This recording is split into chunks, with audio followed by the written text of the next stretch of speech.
सभी भाइयों बहनों के आपके अपने चैनल टेक ज्ञान कुंज में स्वागत है। प्लीज़ जो अभी तक हमारे चैनल को सब्सक्राइब नहीं किए हों जरूर सब्सक्राइब कर लेंगे। उसके बगल में बेल आइकन उसे प्रेस कर देंगे जिससे कि आगे वाली वीडियो का नोटिफिकेशन आपके पास तुरंत पहुंच जाएगा। देखिए, मैं बता दूं कि आप लोगों के लिए करंट अफेयर्स की मैं डेली वीडियोस प्रोवाइड करता हूं। उसी कड़ी में 16 अप्रैल के जितने मोस्ट इंपोर्टेंट करंट अफेयर्स के क्वेश्चन हैं सारे क्वेश्चनों को इसमें कवर किया गया है। देखिए, मैं आप लोगों को बता दूं कि अभी फिलहाल में तो कोई पेपर नहीं हो रहा है, ठीक है, कोरोना वायरस की वजह से। लेकिन इसके बाद भी जैसे ही कोरोना वायरस खत्म होगा उसके बाद से तुरंत ही पेपर के भरमार लग जाएंगे। और आप लोग समझ रहे हैं कि अभी करंट अफेयर्स पढ़ने के क्या मतलब है। देखिए, कोविड-19 में जितने भी चीज़ कोई भी सरकार लॉन्च कर रही है, जैसे ऑपरेशन शील्ड चालू किया गया, 5T प्लान शुरू किया गया, आपूर्ति पोर्टल लॉन्च किया गया, रक्षा सर्व ऐप लॉन्च किया गया, जैसे ऐसा सब जितनी भी चीज़ें हैं ना, पूछा जा सकता है आप लोगों को करंट अफेयर्स में कि इससे रिलेटेड जितने भी क्वेश्चन आप लोगों को एग्जाम में आएंगे कि ये पहल किसके द्वारा की गई थी, ये पहल किसके द्वारा की गई थी, ठीक है। तो ये सब चीज़ें जितने भी हैं आप लोगों को याद रखना पड़ेगा, क्योंकि ये सब चीज़ें ही आप लोगों को करंट अफेयर्स में पूछी जा सकती हैं। और टीसीएस आप लोगों को पता ही है कि जितनी भी पुरानी चीज़ें होती है वहीं उठा के पूछता है, और रेलवे भी आजकल यही कर रहा है, ठीक है। तो आप लोगों को जरूर हो या आपको याद रखना पड़ेगा। तो आप लोग कंटिन्यू रहा कीजिए, कंटिन्यू समझा कीजिए। चलिए, तो मैं देर ना करते हुए आज का सेशन स्टार्ट करता हूँ। पहला क्वेश्चन क्या दिया हुआ है कि हाल ही में भारतीय मूल के 4 अमेरिकी नागरिकों को गुगेनहाइम फेलोशिप पुरस्कार से नवाजा जाएगा। वे कौन कौन से हैं? तो देखिए, आप लोगों को दिख रहा है कि 4 लोग यही हैं, प्रदीप शर्मा, कविता रमण, दिलीप चुनहा और मुकुल शर्मा जी जो है, यही 4 लोग हैं जिनको क्या किया जाएगा, उनको पुरस्कार से नवाजा जाएगा, ठीक है। इनको असाधारण प्रतिबद्धता के लिए इनको क्या किया जाएगा, इनको नवाजा जाएगा, यूएसए के द्वारा, यूनाइटेड स्टेट ऑफ अमेरिका के द्वारा नवाजा जाएगा। देखिए, मैं थोड़ा सा बता दूं आप लोगों के लिए कि जो प्रदीप शर्मा जी हैं और कविता रमण, दिलीप चुनहा और मुकुल शर्मा जी हैं, ये लोग क्या क्या वहाँ पर क्यों वहाँ पे किस किस पद पर हैं, ठीक है। तो देखिए, जो हंसट्यून विश्वविद्यालय है उनके मैकेनिकल इंजीनियर के रूप में प्रदीप शर्मा जी हैं जो वहाँ पे कार्यरत हैं। और गणित के लिए प्रोफेसर जो हैं वो कविता रमण जी हैं वहाँ की, जो कि बहुत अच्छा कार्य करती हैं प्रदीप शर्मा जी। दिलीप चुनहा जी हैं जो वहाँ पर फिलहाल में हार्वर्ड यूनिवर्सिटी और कोलंबिया विश्वविद्यालय में योजनाकार और शिक्षक के रूप में दिलीप चुनहा जी हैं। और मुकुल शर्मा की जब बात कर ले तो मुकुल शर्मा पृथ्वी विज्ञान के रूप में वहाँ पर मौजूद हैं, ठीक है। तो जितने भी करंट अफेयर्स के ऐसे इस तरह के जितने भी क्वेश्चन बनते हैं आप लोग को जरूर पूछा जा सकता है। तो गुगेनहाइम फेलोशिप पुरस्कार 2020 से किसे नवाजा जाएगा? ये भारत के 4 नागरिक है जिनको नवाजा जाएगा, ठीक है। चलिए, हम आगे चलते हैं अगला क्वेश्चन पे। अगला क्वेश्चन क्या दिया है कि हाल ही में किस राज्य सरकार के द्वारा कोविड-19 के इलाज के लिए अंग्रेजी दवाओं के साथ आयुर्वेद दवाओं का भी प्रयोग किया जा रहा है। देखिए, काफ़ी most important current affairs question है। ये भी पूछा जा रहा है कि कोविड-19 की दवाओं के लिए जो अंग्रेजी दवाओं के साथ आयुर्वेद दवाओं का भी प्रयोग कर रहा है, तो ये किसके द्वारा किया जा रहा है? गोवा सरकार के द्वारा किया जा रहा है। अच्छा, गोवा सरकार के जो पूर्व सीएम थे वो कौन थे? तो वो अभी जो हमारे रक्षा मंत्री के रूप पद पे भी रह सके, तो क्या नाम था उनका? मनोहर पर्रिकर थे, ठीक है। तो उनकी मृत्यु हो जाने के बाद किसे बना दिया गया? जो प्रमोद सावंत जी को यह बना दिया जाएगा। याद रखिएगा, प्रमोद सावंत जी, ठीक है। और पूछा जा सकता है गोवा लिबरेशन डे के रूप में कब मनाया जाता है? तो 19 दिसंबर को गोवा लिबरेशन डे के रूप में मनाया जाता है पुर्तगालियों से आज़ादी के उपलक्ष्य में, ठीक है। और गोवा की राजधानी का आप लोगों को पता ही है वो क्या है? पणजी है। याद रख लीजिएगा, ये भी मोस्ट इंपोर्टेंट करंट अफेयर्स बन जाता है, ठीक है। चलिए, अगला क्वेश्चन क्या है? अगला क्वेश्चन दिया है हाल ही में किसके द्वारा कोविड विज्ञान, देखिए कोविड ज्ञान भी कह सकते हैं, कोविड विज्ञान की शुरुआत की गई है। देखिए, आपके पास 4 ऑप्शन है, इसका जो राइट आंसर हो जाएगा TIFR हो जाएगा। TIFR का फुल फॉर्म क्या हो जाएगा? टाटा इंस्टीट्यूट, TIFR, याद रख लीजिए, Tata institute of fundamental research, Tata institute of fundamental research के द्वारा क्या किया गया? कोविड विज्ञान की इसके बारे में जो भी वैज्ञानिक तथ्य होंगे ना कोविड कोरोना से रिलेटेड, उन सब सारी चीज़ों को बताया जाएगा, चाहे सारी चीज़ों को इसमें कवर किया जाएगा, ठीक है। तो जितने भी इस तरह क्वेश्चन बनते हैं आप लोगों को जरूर याद रखना चाहिए, ठीक है। चलिए, हम अगले क्वेश्चन पे चलते हैं। अगला क्वेश्चन क्या दिया कि हाल ही में किस खेल के सभी राष्ट्रीय चैंपियनशिप को अनिश्चित काल के लिए टाल दिया गया? आपको बताना है कि किस खेल के जो है राष्ट्रीय चैंपियनशिप को उसको अनिश्चित काल के लिए टाल दिया गया। मैं देखिए पिछले वीडियो में भी आपको बताया था, अनिश्चित काल का मतलब ये होता है कि जब चाहे तब वो करा सकती है। इसका जो अध्यक्ष होगा वो ये साबित करता है कि अगर वो चाहेगा तो अगर वो 2 महीने बाद भी करा सकता है, और वो चाहेगा तो 2 साल, 3 साल, 5 साल, जब उसकी इच्छा होगी तब उसको करा सकता है, ठीक है। तो इसका जो राइट आंसर हो जाएगा क्या हो जाएगा? हॉकी राष्ट्रीय चैंपियनशिप। हॉकी राष्ट्रीय चैंपियनशिप के द्वारा क्या किया गया? अनिश्चित काल के लिए सभी राष्ट्रीय चैंपियनशिपों को टाल दिया गया। मैं बता दूं कि अभी जो क्या था ओलंपिक को 2021 में टाल दिया गया। शूटिंग फेडरेशन था उसको भी नवंबर दिसंबर में कर दिया गया। इसी तरह कई चीज़ों को टाला जा रहा है दिन प्रतिदिन। उसी कड़ी में क्या किया गया है? अभी हॉकी राष्ट्रीय चैंपियनशिप को भी टाल दिया गया है, ठीक है। चलिए, हम अगले क्वेश्चन पे चलते हैं। अगला क्वेश्चन क्या दिया है कि हाल ही में IIT ने आयुष सिंक नामक डिजिटल स्टेथोस्कोप बनाया है। पूछ रहा है कि आयुष सिंक जो नामक का डिजिटल स्टेथोस्कोप है किसके द्वारा बनाया गया? तो ये IIT बम्बई या IIT मुंबई भी कह सकते हैं, इसको IIT बॉम्बे के नाम से ही स्पेशली रूप से जानते हैं, ठीक है, IIT बॉम्बे। ठीक है, आईआईटी बॉम्बे के द्वारा किया गया। अच्छा, एक क्वेश्चन यहाँ पे बन सकता है, आईआईटी बॉम्बे को स्टेब्लिश कब किया गया?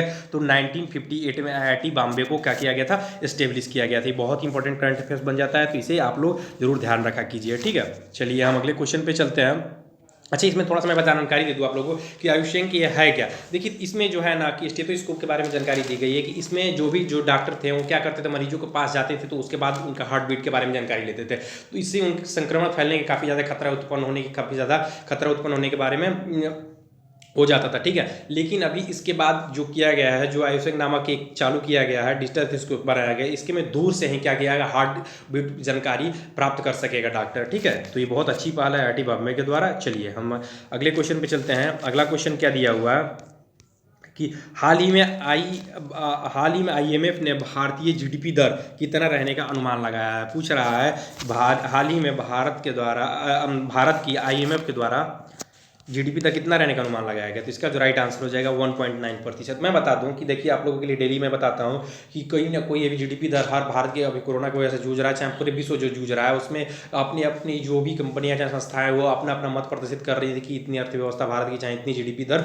रहेगी, चाहे इतनी जीडीपी दर गिरने की आशंका है। देखिए, यूएन ने अभी बताया था कि यूएन के द्वारा बताया गया था, क्या बताया गया था, विश्व स्तर पर बताया गया था कि पूरे विश्व स्तर पे जो अर्थव्यवस्था गिरेगी वो 1% गिरेगी। लेकिन सिर्फ भारत के लिए जो बताया गया तो वो भारत की कितनी अर्थव्यवस्था रहने का अनुमान लगाया था, तो वो अनुमान लगाया गया 4.8। ये यूएन के द्वारा ही बताया गया था, लेकिन ये 1% गिरने का अनुमान बताया गया था यूएन के द्वारा, जो वैश्विक स्तर पर बताया गया था। ठीक है, और अब 2.6% की बात आ रही है। 2.6% किसके द्वारा बताया गया था, तो एसबीआई के द्वारा बताया गया था, सेंट्रल बैंक ऑफ इंडिया के द्वारा बताया गया था कि भारत की जो जीडीपी दर है 2.6% रहेगी। ठीक है, और 2.5 की बात कर लूँ कि 2.5 किसके द्वारा बताया गया था, 2.5 जो बताया गया था वो मूडीज के द्वारा बताया गया था, तो ये भी याद रख लीजिएगा, बहुत इंपॉर्टेंट बन जाता है। अच्छा, एक क्वेश्चन और भी बनता है एडीबी के द्वारा, मैं अभी बताया था कुछ दिन पहले ही, एडीबी एशियन डेवलपमेंट बैंक, इसका स्थापना इसको कहाँ पे, इसका हेडक्वार्टर कहाँ पे है आप लोगों को याद होगा, मनीला कहाँ पे, फिलीपींस में है। अभी 4% इन्होंने क्या किया था, भारत की जीडीपी दर रहने का अनुमान लगाया था। ठीक है, तो अलग अलग संस्थाएं अलग अलग अनुमान लगा रही हैं कोरोना वायरस की वजह से। अभी एक एग्जैक्ट नहीं है, सभी लोगों की ये मार्च अप्रैल के सामूहिक जो जीडीपी दर का अनुमान है इसके तहत ही लगाया जा रहा है। लेकिन इसके बाद अभी अर्थव्यवस्था कितनी गिरती है, अभी वैश्विक जब जमीनी स्तर पर आएंगे, जब हम देखेंगे, जब हम मार्केट जब खुलेंगे सारी तरह से, उस पर हम पता करेंगे, तब हम अपनी अर्थव्यवस्था को पहचान पाएंगे कितनी है मेरी जीडीपी दर है, वो फिलहाल में कितनी है। ठीक है, चलिए हम अगले क्वेश्चन पे चलते हैं। अगला क्वेश्चन क्या दिया हुआ है कि किस सरकार ने कोरोना, आप लोग समझ जाएंगे, को अलग हो गया, रोना अलग हो गया, तो कोरोना की महामारी से निपटने के लिए रोजगार सृजन योजना शुरू किया है। बताना है इसका राइट आंसर क्या हो जाएगा। इसका जो राइट आंसर हो जाएगा क्या हो जाएगा, बिहार सरकार। बिहार सरकार के द्वारा क्या किया गया, कोरोना महामारी से निपटने। हालांकि सबसे ज़्यादा जो माना जाता है गरीब लोग कहाँ पे होते हैं, तो बिहार में ही माना जाता है ऐसा कि वहाँ पे सबसे ज़्यादा लोग कार्यरत होते हैं, जो विभिन्न राज्यों में जाकर क्या करते हैं, वर्क को अपने करते हैं, अंजाम देते हैं, दिल्ली और महाराष्ट्र जैसे जगहों पे जाके। ठीक है, गुजरात जैसी जगहों पे जाके। तो अभी उसी को देखते हुए नीतीश गवर्नमेंट यहाँ के सीएम अभी कौन है फिलहाल में, यहाँ पे नीतीश सरकार है। ठीक है, तो यहाँ पे अभी पूछा जा रहा है कि रोजगार सृजन योजना किसके द्वारा, तो बिहार सरकार के द्वारा। तो बिहार सरकार ने ही अभी इनको गरीबी से निपटाने के लिए, चाहे इनको देखते हुए कि ये लोग जो डेली रोजमर्रा की ज़िंदगी जीते हैं उसी क्षेत्र में बस अपना कार्य करने के लिए क्या किया गया है, रोजगार सृजन योजना स्टार्ट किया गया है।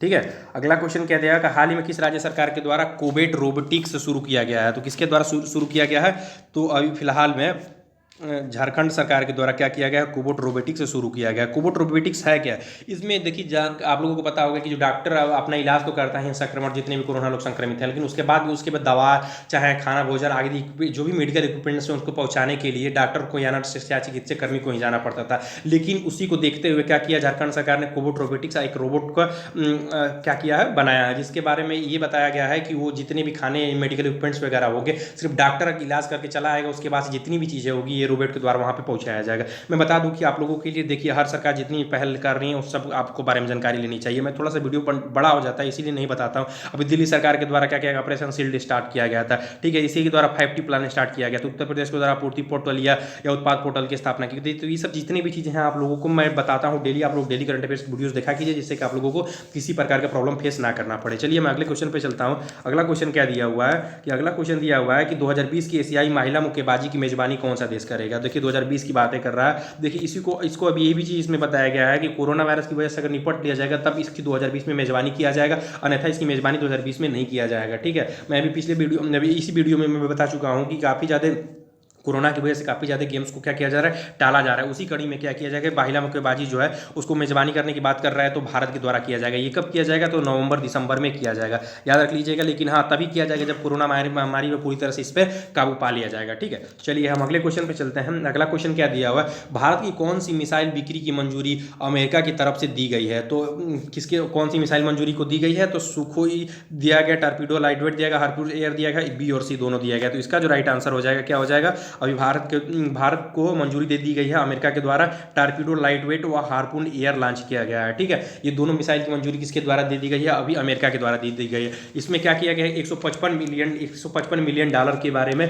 बताया गया। 155 मिलियन डॉलर की मंजूरी हुई थी, किसके साथ, अमेरिका के साथ हुई थी, जिसमें ये 2 मिसाइलों के बारे में भारत को बिक्री करने के लिए मंजूरी दे दिया गया है। ठीक है, चलिए हम अगले क्वेश्चन पे चलते हैं। अगला क्वेश्चन क्या दिया, देखिए मैं कुछ क्वेश्चन आप लोगों के लिए आप थोड़ा सा नोट्स के रूप में मैं 1-2 क्वेश्चन आप लोगों के लिए रख देता हूं, अगर कोई क्वेश्चन इंपॉर्टेंट बन जाते हैं तो। ठीक है, अभी पूछा जा रहा है कि इराक के जो मशहूर वास्तुकला के जो जनक थे रिफिद चंदीरजी, उनका निधन कोरोना वायरस की वजह से हो गया। आप लोग क्वेश्चन पूछा जा सकता है कि इराक के मशहूर वास्तुकला की मृत्यु हो गई, ऑप्शन 4 दे देगा। तो इसका जो राइट आंसर हो जाएगा क्या हो जाएगा, रिफत चंदीरजी जो होते इनको ये भी पूछा जा सकता है कि ये क्या थे, तो प्रमुख वास्तुकला के जनक के रूप में जाने जाते थे इराक के। ठीक है, अगला नोट क्या दिया हुआ है कि हाल ही में इंग्लैंड के प्रसिद्ध फुटबॉल गोलकीपर खिलाड़ी पीटर बोनटटी का निधन हो गया। देखिए ये बहुत ही मशहूर फुटबॉल गोलकीपर थे जिनका नाम था पीटर बोनटटी। इनका एक दूसरा नाम भी था, क्या नाम था, द कैट के नाम से भी ये जाने जाते थे। ठीक है, तो ये सिर्फ जितनी इंपॉर्टेंट करंट अफेयर्स बनते हैं मैं इसको नोट्स के रूप में रख दिया हूँ। ठीक है, अच्छा अगला क्वेश्चन क्या दिया, हाल ही में भारत द्वारा उज्ज्वला योजना के लाभार्थी को 3 महीने के लिए फ्री गैस सर्विस देने की बात की गई है। ठीक है, और ये भी पूछा जा सकता है कितने करोड़ रुपए का आवंटन किया गया, तो 5,000 करोड़ रुपए का आवंटन किया गया, जिसमें फ्री गैस सर्विस दिया जाएगा। ठीक है ना, उज्ज्वला योजना। अभी पूछा जा सकता है कि उज्ज्वला योजना की स्टार्ट कहाँ से की गई, तो उत्तर प्रदेश सरकार के द्वारा किया गया। तो उत्तर प्रदेश सरकार में वो भी बलिया के द्वारा स्टार्ट किया गया था, बलिया शहर से स्टार्ट किया गया था। ठीक है, अगला क्वेश्चन क्या दिया हुआ है कि वर्ल्ड आर्ट डे यूनेस्को द्वारा 15 अप्रैल को मनाया जाता है। याद रख लीजिएगा, वर्ल्ड आर्ट डे जो है यूनेस्को के द्वारा कब मनाया जाता है, 15 अप्रैल को मनाया जाता है। इसमें जो भी कला से रिलेटेड जितनी भी चीज़ें हैं उसके बारे में जागरूकता फैलाने के द्वारा फैलाया जाता है, यूनेस्को के द्वारा ये मनाया जाता है 15 अप्रैल को। तो देखिए जितने भी इसमें करंट अफेयर्स के क्वेश्चन थे मैं सारे क्वेश्चनों को इसमें क्या किया हूँ, कवर कर लिया हूँ। और इससे 1-2 क्वेश्चन बाय द वे अगर बच जाते हैं तो मैं उसे अगले वीडियोज़ में कवर कर लेता हूँ। ठीक है, तो जितने आप लोग जो अगर वीडियोज़ कंटिन्यू नहीं है तो आप लोग डेली कंटिन्यू रहा कीजिए, जिससे कि आने वाले पेपर्स में आप लोगों को काफ़ी ज़्यादा लाभ मिले और कोई भी प्रॉब्लम फेस करने को ना मिले। ठीक है, तो अगर अच्छा लगे तो लाइक कीजिएगा। थैंक यू दोस्तों।